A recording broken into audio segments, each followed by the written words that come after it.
I am the eldest son, and you knew that living with my mother would be a possibility when we got married, didn't you?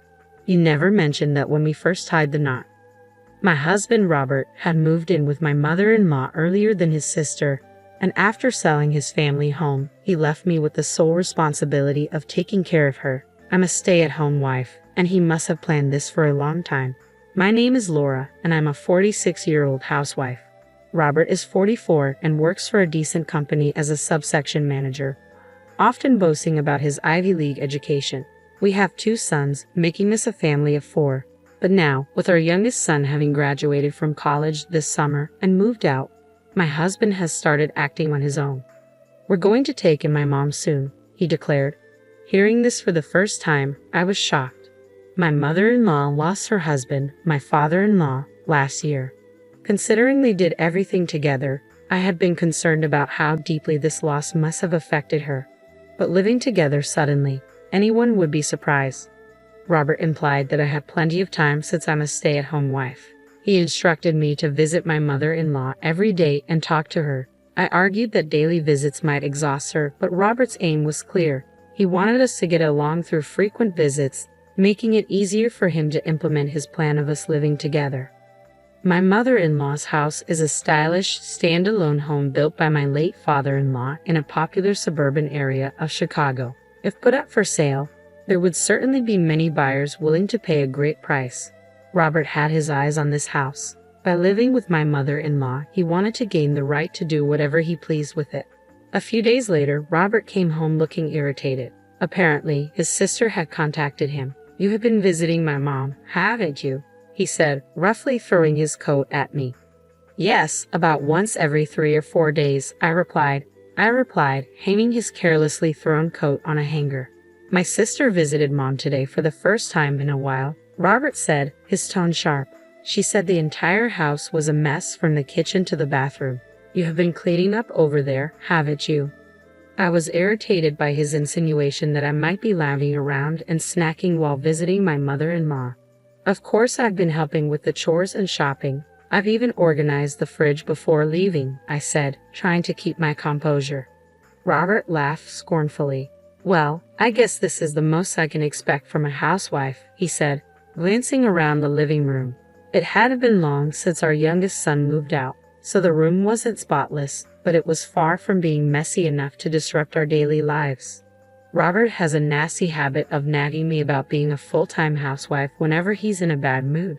He always picks on the smallest things. If I stay silent, he assumes he's won the argument and his mood improves as he believes he's triumphant. I often wonder if belittling me is really that satisfying for him. When he comes home tired from work, he demands, "Get my dinner out on the table already." Seriously, can't you do anything without me telling you? This was typical of Robert, always trying to assert his dominance. One day, I received a call from my sister-in-law. She had apparently had a conversation with Robert and told me, "Robert insists that if he moves in with Mom, he should be able to sell the house and keep all the money for himself." "Laura, are you planning to move in?" She offered to take our mother-in-law, and if I had any hesitations about living with her, I told her we had just started discussing the possibility recently. She responded as if she had her own schemes in mind. "So it's not confirmed yet then," and hung up. When I told Robert about this conversation, he became furious. "Why did you reveal our plans without asking me?" he barked. I replied, "This is about discussing our mother's future, isn't it? You make it sound like a property dispute." He gave me a scornful look and sneered, "I really hate dealing with idiots who can't think straight." This is the real dynamic of our relationship.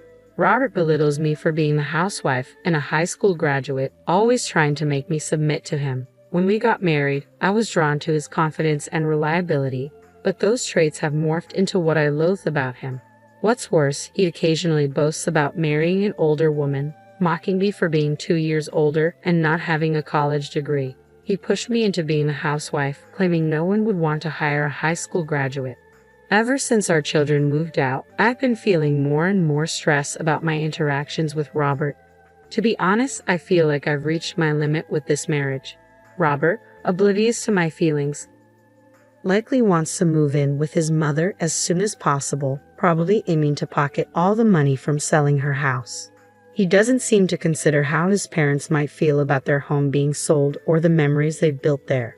Amid these conflicting family interests, I encountered a shocking reality. It began with a call from my mother-in-law, who had sprained her ankle. She said her room was a mess and needed help cleaning it up. Although several days had passed since my sister-in-law's last visit, I figured that's what she was talking about the other day, so I responded lightly, "Sure, I'll come over." It didn't seem like she had informed Robert, but she assured me I didn't need to let him know either, so I visited her the following day with a light heart.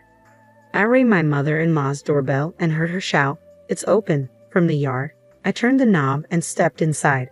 An unpleasant odor was immediately noticeable. Dust had accumulated in the corners of the corridor, and towels and discarded socks were scattered around. The stench grew stronger as I entered the living room, where a stack of cushions was piled on the sofa. "Mom, are you here?" I murmured, wondering if she had gone somewhere. Then I heard, "I'm here," and followed the voice. I found my mother-in-law buried in the cushions on the couch, which seemed to be adjusted for comfort. The cushions were piled so high that I hadn't noticed her at first. "Excuse me, Mom, are you all right?" I called out as I approached her. The peculiar smell grew stronger. Trying not to gag from the smell, I searched for its source. "I'm okay. I just piled up the cushions because it's comfortable." She laughed heartily. I realized the source of the smell was my mother-in-law herself. With all my might, I tried not to pinch my nose and asked, "How's your leg? Were you unable to bathe because it was inconvenient?" She replied, Yes, about that. I healed quickly, but after a few days of not bathing due to the pain, I couldn't be bothered to take a shower." "Do I smell?" I refrained from answering directly and said, "I will clean up," then proceeded to open all the windows in the house. My mother-in-law certainly needed a thorough bath. Thinking this, I headed to the bathroom. The bathtub was filled with some water and left as is, with a lid half submerged. Soap scraps and towels were muddy in the wash basin, and the mirror was foggy and dirty. I couldn't remember the last time it had been cleaned. I wondered if my sister-in-law hadn't visited recently. How could this place be neglected for so long? For now, I cleaned the bathroom, filled the tub with fresh water, added some lemon bath salts for fragrance, and told my mother-in-law, "I've just cleaned the bathroom and prepared a bath for you. Please take a bath first. Meanwhile, I'll air out these cushions." The kitchen was in an appalling state, but the rest of the rooms only had a few layers of accumulated dust. The kitchen, however, looked as though roaches might be lurking around. Bracing myself, I cleaned it until it was spotless.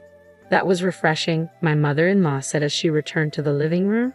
Her cheeks flushed like a boiled lobster, glowing from having days of built-up grime washed off. Because I had been cleaning like crazy, the living room and kitchen were mostly tidied up, and she was very pleased with the result. Finally, in the clean living room, I asked her, "Mom, you were always so tidy and organized. What happened all of a sudden?" Ever since I got married, my mother-in-law had always been neat and her house was well maintained. It was surprising to see her place in such a state, to the point where she needed to call for help. She sighed and said, "Did you notice that I just used my injured foot as an excuse? I've been living with my husband for decades, doing my best as a wife and mother. But last year, after my husband passed away, I felt a sudden sense of freedom." Her children were already independent and married. With her husband no longer with her, she wanted to slack off and do nothing for once. She continued, "I also know that the kids want to sell this house, and it could escalate into a nasty fight over it. But I have an idea." My mother-in-law gave me an intense stare, out of her usual character, as she shared her thoughts. As I listened to her, I felt like we were on the verge of something important. I had been idling away, lost in thought, trying to find answers. Leaving her house, I began to think about my own future as well. My relationship with my mother-in-law had always been as distant as a typical daughter-in-law and mother-in-law relationship. However, the fact that she revealed her lowest self to me, rather than to her biological daughter or son, felt indicative of her feelings. Days passed without sharing this incident with anyone. Then one evening, my husband Robert came home from work and blurted out, "We're going to invite my mom to live with us." As I was watching TV, I asked him to repeat himself. "We're inviting my mom to move in with us." "And what does your mom think?" I asked. "There's no need to ask her," he said. He seemed to think that any parent would be happy if their child offered to have them move in. "You should check with your mom first instead of just making decisions on your own," I suggested. In response, he smirked and turned around. What a high and mighty thing to say for a stay-at-home wife. Don't forget, if you can't obey what I say, divorce is always on the table. Seeing his face, I felt at my wit's end. He knew that, as a housewife nearing my 50s, I wouldn't be able to make it on my own if we divorced, which is why he was threatening me. He was attempting to stir up my anxiety and manipulate me at his will. But I had an unexpected savior, and unbeknownst to my husband, my life was about to take a dramatic turn. I ignored his provocative comment, finished dinner, and went to bed. My husband, feeling that he had completely cornered me with his divorce threat, was in a good mood. He was probably thinking of inviting his mother as planned, sweet-talking her into selling her house, and pocketing all the money for himself. The next morning, however, everything changed. I packed my belongings and left the house. When Robert came home to find an empty house, he seemed startled and began calling me incessantly. I read his incoming messages without responding, just to ensure he wouldn't cause any trouble by reporting me to the police. One of his messages read, "Are you so against living with my mom? But if we live together, that house will be ours. Don't you see how great that would be?" My suspicion was right. His interest wasn't in staying with his aging mother to support her, but rather in profiting off her house. I shared this with my mother-in-law. She looked a little sad, and it pained me a bit, but she seemed determined and said she would act according to her feelings. Yes, the place I went after leaving my husband was my mother-in-law's house. I took on a job and used her place as my base. Robert, growing anxious since I wasn't responding, blew up my phone with calls and texts. After a week, he contacted my family in Nebraska, and I got a call from my mom. "Laura, where are you? Robert claims that you're with us. He even said he's going to come get you, even though I told him you're not here." I explained the situation to my mother and informed her that I was currently staying at my in-laws' house. My mother-in-law then took the phone, offering a long greeting. For some reason, my mother gave me a word of encouragement, wishing me the best of luck. Eventually, my mother-in-law said, "It's about time," and that night she called my husband. Robert was surprised to learn from his own mother that I was not at my parents' house and immediately came over. Leaving the house so abruptly, "I had no idea you were at Mom's. What's this about?" Robert blurted out the moment he saw me. Before I could even answer, my mother-in-law spoke up. "More than that, do you even understand why Laura left home?" Taken aback by her sudden question, Robert awkwardly replied, "Well, that was because I said I wanted to invite Mom over. Because she didn't want to live with you, right? Why would I be here if I didn't want to live with my mother-in-law? Ever thought about that? You see, it wasn't the idea of moving in with her that I disliked. What I hated was you making selfish decisions without considering others' feelings." I continued, "My mother-in-law has her own thoughts and hopes, you know. Despite this, you decided on living together without even discussing it with her. You didn't even consider the feelings of your parents when they built this house. You just want this house because you want the money, right?" Robert clenched his fists and hardened his body, looking down as he listened to our conversation. My mother-in-law continued after me, "What do you really need this house for, Robert? Or is it Laura? If you don't change, you'll lose both. Why don't you cool down for a while and rethink everything?" Hearing this from his own mother, Robert, who had been quietly listening, suddenly kneeled to the ground in front of us. I was taken aback and asked, "What's this about?" "I apologize to Laura and to you, Mom," Robert said, his voice filled with sincerity. "Please, I want to live together again and start anew." Raising his head from his bow, Robert continued, "Mom, will you live with us?" As Robert bowed down again, I looked at my mother-in-law and we shared a knowing smirk. After that, I resumed my life with Robert, but this time, I wasn't a stay-at-home wife anymore. My mother-in-law told her friends about how I deep-cleaned her room, transforming it from a mess from the time she spent lazing around into a sparkling space in just a couple of hours. I continued, "My mother-in-law has her own thoughts and hopes, you know. Despite this, you decided on living together without even discussing it with her. You didn't even consider the feelings of your parents when they built this house. You just want this house because you want the money, right?" Robert clenched his fists and hardened his body, looking down as he listened to our conversation. My mother-in-law continued after me, "What do you really need this house for, Robert? Or is it Laura? If you don't change, you'll lose both. Why don't you cool down for a while and rethink everything?" Hearing this from his own mother, Robert, who had been quietly listening, suddenly kneeled to the ground in front of us. I was taken aback and asked, "What's this about?" "I apologize to Laura and to you, Mom," Robert said, his voice filled with sincerity. Please, I want to live together again and start anew. Raising his head from his bow, Robert continued, Mom, will you live with us? As Robert bowed down again, I looked at my mother-in-law and we shared a knowing smirk. After that, I resumed my life with Robert, but this time, I wasn't a stay-at-home wife anymore. My mother-in-law told her friends about how I deep-cleaned her room, transforming it from a mess from the time she spent lazing around into a sparkling space in just a couple of hours. When I mentioned this to my friends, many of them said they wanted me to do the same for their homes. I was amazed and delighted to find that I could apply my housekeeping skills from being a stay-at-home wife to start a new job. I also began studying to become a storage advisor.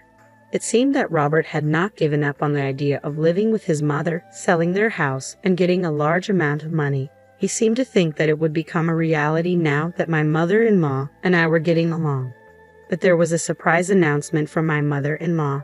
Surprisingly, she was getting remarried. So, I won't be living with you and I won't be giving up my house either, she said. Upon hearing the news, my sister-in-law congratulated her, although with mixed feelings. I sent my sincere blessings for my mother-in-law's decision.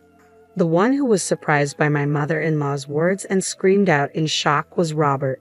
At the same time, he was frantically contacting various people.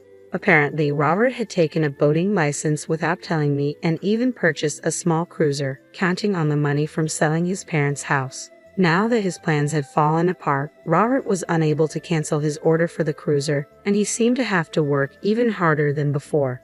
He ended up having to help me with my house cleaning job. As an employer, I'm drilling household chores to Robert and guiding him to clean and polish a great number of my clients' houses.